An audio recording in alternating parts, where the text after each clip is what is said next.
Indonesia merupakan negara yang sangat kaya akan budaya dan keragaman suku bangsa. Tidak kurang dari 1128 kelompok etnik atau suku bangsa tersebar di seluruh pelosok negeri. Masing-masing suku bangsa memiliki adat istiadat dan budayanya masing-masing. Dari sekian banyak suku bangsa yang ada, sebagian besar merupakan kelompok etnik dengan populasi yang terbatas. Dan umumnya, mereka hidup di wilayah terpencil dan menjadi suku adat kecil yang minoritas. Kelompok adat terpencil inilah yang menjadi perhatian pemerintah sebagai upaya membangun manusia Indonesia seutuhnya. Namun di sisi lain, keanekaragaman etnik yang menjadi salah satu modal kekayaan budaya bangsa Indonesia yang harus tetap dipelihara. Latar belakang sejarah, lingkungan dan budaya yang menghasilkan pola kehidupan masyarakat yang beraneka ragam justru menjadi kekayaan yang tak ternilai. Negara Republik Indonesia itu termasuk negara yang paling beragam secara etnisitas dibanding bangsa-bangsa lain di dunia. Kalau kita lihat BPS tahun 2010, ya, Indonesia itu paling tidak memiliki 1128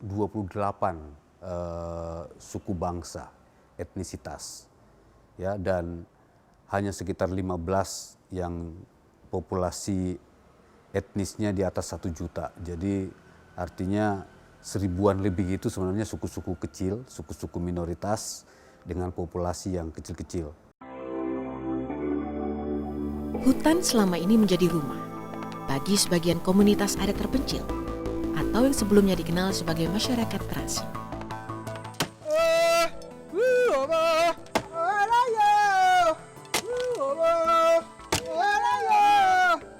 Mereka hidup dan beraktivitas di dalam hutan. Mereka bahkan nyaris tak memiliki pengetahuan tentang kehidupan di luar lingkungan mereka. Karena pola hidup mereka yang masih sangat sederhana, komunitas adat terpencil atau KAT merupakan salah satu perhatian pemerintah khususnya dalam hal masalah kesejahteraan sosial.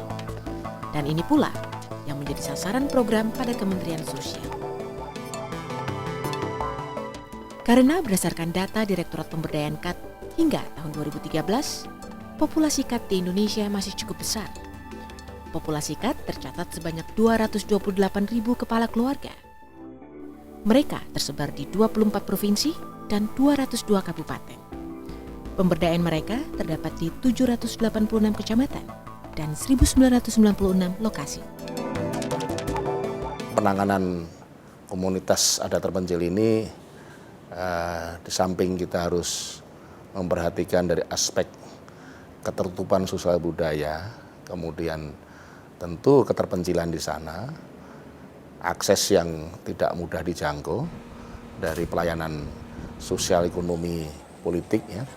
Tapi karena itu adalah bagian warga negara Indonesia, kita harus memberikan perhatian yang sungguh-sungguh dengan memberdayakan komunitas adat terpencil sebagai bagian warga negara Indonesia, tetapi tidak boleh mencerabut nilai-nilai sosial budaya atau akar budaya mereka. Secara kualitas, kondisi warga KAT cukup memprihatinkan. Umumnya mereka menghadapi berbagai keterbatasan untuk hidup layak dan manusiawi. Sebagian besar dari mereka tidak mampu memenuhi kebutuhan dasar dan mengakses pelayanan-pelayanan sosial yang pada akhirnya mereka tidak dapat berpartisipasi dalam proses pembangunan nasional. Komunitas adat terpencil atau disingkat KAT itu memang masalahnya bukan dalam K dan A-nya, tapi dalam T-nya, komunitas adat terpencil. Justru dengan pemberdayaan dari Kemensos dalam hal ini sebagai leading sektor karena melibatkan juga instansi lain, kita dalam pemberdayaan KAT ini komunitas adatnya kita pertahankan, T-nya itu kita ingin potong, ingin kita kurangi pelan-pelan gitu. Sehingga nanti suatu saat setelah mereka tidak terpencil lagi dalam pengertian punya akses ke sumber ekonomi, akses ke pendidikan, akses ke kesehatan, mereka seperti warga lainnya, saudara-saudara lainnya, komunitas adat lainnya di Indonesia, T-nya hilang, KA-nya masih ada. Itu yang diharapkan dari pemberdayaan KAT ini. Gitu. Bahkan untuk memperkuat pelaksanaan peraturan pemerintah nomor 39 tahun 2012 tentang penyelenggaraan kesejahteraan sosial, Presiden Joko Widodo mengeluarkan Peraturan Presiden Nomor 186 Tahun 2014 tentang pemberdayaan sosial terhadap KAT pada 23 Desember 2014. Dalam Perpres disebutkan, pemberdayaan sosial adalah semua upaya yang diarahkan untuk menjadikan warga negara yang mengalami masalah sosial mempunyai daya, sehingga mampu memenuhi kebutuhan dasarnya. Pemberdayaan yang dilakukan tentunya agar komunitas adat terpencil dapat memenuhi kebutuhan dasarnya, serta terintegrasi dengan sistem sosial yang lebih luas. Sumber pendanaan dalam pemberdayaan sosial terhadap KAT berasal dari anggaran pendapatan dan belanja negara dan anggaran pendapatan dan belanja daerah. Meskipun secara teritorial mereka berada satu wilayah itu. Nah, karena mereka rata-rata berada di daerah yang sulit dijangkau, maka ada kesulitan juga dari pihak pemerintah untuk melakukan intervensi kepada mereka. Oleh karena itulah dilakukan tahapan-tahapan kalau memang komunitas adat terpencil itu akan diberdayakan. Tahapan yang dilakukan dalam pemberdayaan sosial meliputi persiapan pemberdayaan, pelaksanaan pemberdayaan, rujukan, dan terminasi. Dalam setiap kelompok adat dilakukan studi kelayakan yang menghimpun informasi yang berkaitan dengan kebutuhan-kebutuhan kelompok serta potensi yang di lingkungan mereka. Dari situ, kelompok kerja merumuskan program dan kegiatan yang dibutuhkan KAT dalam waktu dan lokasi tertentu. Penjajakan awal ini lebih melihat pada kriteria yang 7 menurut keputusan Presiden nomor 111 tadi. Kemudian dikembangkan instrumennya menjadi 55 item. Nah, dari 55 item itu ketahuan. Satu lokasi KAT yang telah dilakukan pemberdayaan sosial ini, dia masuk kategori pertama, kategori kedua, kategori ketiga, atau bukan lokasi KAT. Gitu. Ini ada kaitannya dengan durasi atau lamanya kegiatan pemberdayaan KAT. Sementara bentuk kegiatan pemberdayaan sosial terhadap warga KAT dilaksanakan dalam bentuk diagnosis dan pemberian motivasi. Warga kelompok adat juga diberikan pelatihan keterampilan, pendampingan, serta pemberian stimulan modal, peralatan usaha, dan tempat usaha, hingga akses pemasaran hasil usaha. Di sisi lain, pemerintah juga melakukan supervisi dan advokasi sosial, hingga penguatan keserasian sosial, serta penataan lingkungan sosial.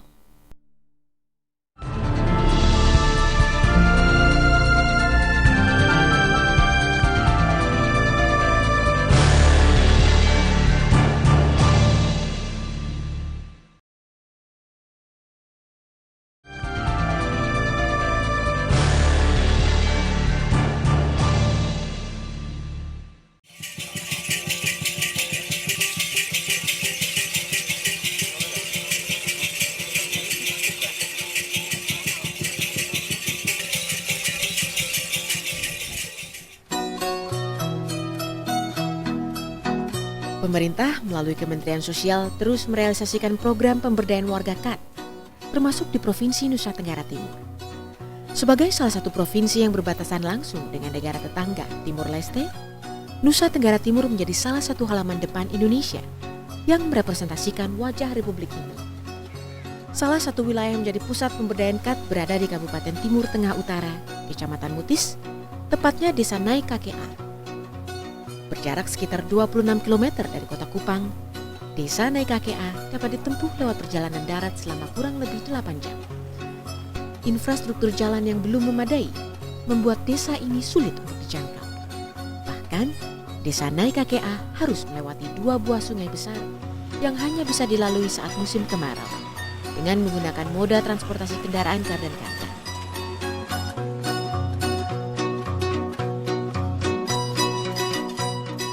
Dengan total luas 21 km persegi, Desa Nai KKA berbatasan dengan negara Timur Leste di bagian utara.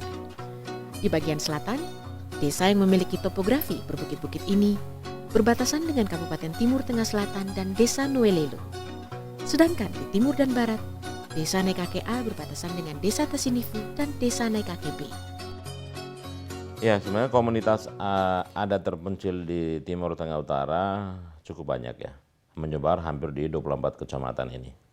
Tetapi pemerintah daerah dan pemerintah pusat baru kita menangani satu wilayah kecamatan, yaitu Kecamatan Mutis, yaitu di Desa Nai Kakek, A, yang sementara kita pemerintah pusat dan pemerintah daerah sedang melaksanakan kegiatan mulai dari pendampingan, pembangunan rumah, dan pemberian fasilitas-fasilitas lain. Salah satunya adalah pemberian mereka modal kerja, modal usaha, dan juga beras. Berpenduduk 1.708 jiwa, 98% warga desa Naikakea berprofesi sebagai petani.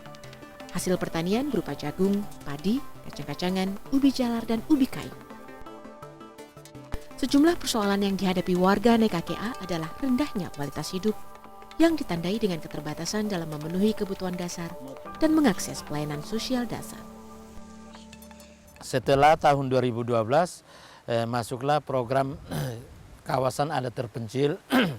Pada tahun 2013 di Desa Naikakea, pada tahap itu ada bantuan perumahan sebanyak 60 unit yang terdiri dari 10 unit rumah dibangun melalui dengan menggunakan dana dari APBD Nusa Tenggara Timur dan 50 unit dari dana dari Kementerian Sosial Republik Indonesia.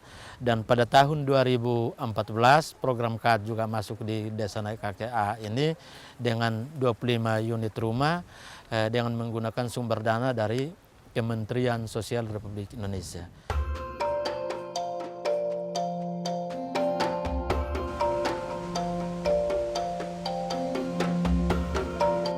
Pemberdayaan KAD terfokus pada 3 persoalan utama dengan pendekatan tridaya, yaitu daya manusia, daya lingkungan, dan daya usaha. Daya manusia berkaitan dengan peningkatan sumber daya manusia warga. Daya lingkungan berkaitan dengan penataan sistem lingkungan yang mampu menjamin warga KAD dalam meningkatkan mutu hidup, terlindungnya hak dasar, dan terpeliharanya budaya lokal sebagai salah satu unsur kearifan lokal. Sedangkan daya usaha berhubungan dengan penataan sumber-sumber ekonomi yang mampu menjamin terpenuhinya kebutuhan dasar warga KAD. Pemerintah membangun rumah tinggal yang lebih layak dan sehat. Salah satu wilayah yang menjadi pusat pemberdayaan KAD berada di Kabupaten Timur Tengah Utara, Kecamatan Mutis, tepatnya Desa Naikakea.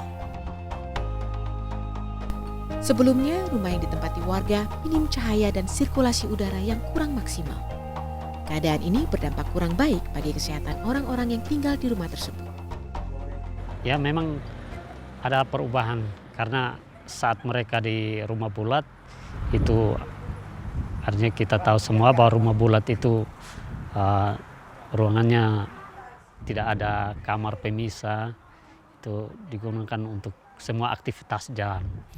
Untuk ibu hamil ketika sudah ada rumah permanen itu sangat berguna bagi kesehatan. Rumah tinggal layak bagi warga KAD juga dilengkapi dengan fasilitas kamar kecil. Tujuannya agar tingkat kesehatan masyarakat Desa Naikakea menjadi lebih terjamin. Pengadaan rumah tinggal yang layak dan sehat ikut mengubah aktivitas sosial warga. Warga mengaku tempat tinggal baru memberikan kenyamanan baik yang bersifat lahiriah maupun psikologis. Kenyamanan juga dirasakan oleh mereka yang masih berstatus pelajar. Rumah baru dapat memberi dampak positif bagi mereka. Aktivitas belajar di rumah menjadi lebih baik dengan kondisi pencahayaan yang memadai. Mereka juga lebih mudah berkonsentrasi saat belajar dengan sirkulasi udara yang lebih baik daripada sebelumnya. Ya, lebih enak. Cuma kurangnya yang lampu. Kami hanya menggunakan pelita. Jadi kami belajar tidak lama sudah mengantuk. Ya, karena di dalam rumah bulat kebanyakan asap, jadi susah untuk konsentrasi untuk belajar. Kini, kondisi masyarakat Desa Naikakea jauh lebih baik ketimbang 5 atau 10 tahun lalu. Perlahan namun pasti, masyarakat mulai bisa menikmati fasilitas-fasilitas publik yang selama ini mereka idamkan. Di lain sisi, pemerintah melalui kementerian dan dinas-dinas terkait tetap fokus pada upaya membangun wilayah di timur Indonesia ini. Panjang jaringan jalan di Kabupaten DTU itu sepanjang 820 lebih, itu menjadi beban kabupaten. Namun karena kondisi anggaran yang tersedia itu sangat terbatas sehingga realisasi pelaksananya hanya bisa setiap tahun anggaran itu tidak merata untuk seluruh kecamatan. Tahun 2015 ini akan kita usulkan 10 km ke arah naik KKA B melalui sidang APBD perubahan tahun anggaran 2015 supaya bisa kondisi jalan menuju desa naik KKA dan naik KKB ini dan hingga ke desa perbatasan dengan wilayah Kupang itu bisa menjadi baik. Untuk tahun anggaran 2015 akan membangun PLT hibrid, pembangunan tenaga listrik hibrid, yaitu gandengan antara tenaga diesel dan tenaga surya. Masyarakat di desa Naik Kakea atas nama bernama Stamelap sudah bersedia menghibahkan tanahnya seluas 12.406 meter persegi kepada pemerintah daerah Kabupaten Timur Tengah Utara yang selanjutnya akan dimanfaatkan untuk pembangunan listrik tenaga hibrid. Tidak hanya di Nusa Tenggara Timur, program pemberdayaan komunitas adat terpencil juga dilakukan di berbagai wilayah lain. Seperti di provinsi paling timur Indonesia, Papua. Di wilayah yang keaslian alamnya masih terjaga, terdapat banyak kelompok etnis yang perlu mendapat pendampingan. Di antaranya adalah suku Korowai yang hidup di pedalaman dan tinggal di rumah pokok.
Dikelilingi oleh keaslian alam, di wilayah selatan Papua, terdapat kawasan berawa yang eksotis.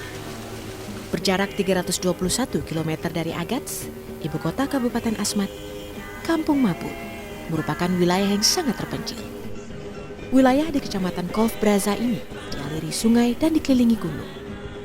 Akses ke Kampung Mabul bisa dicapai melalui jalan laut dan menelusuri sungai dari Agats.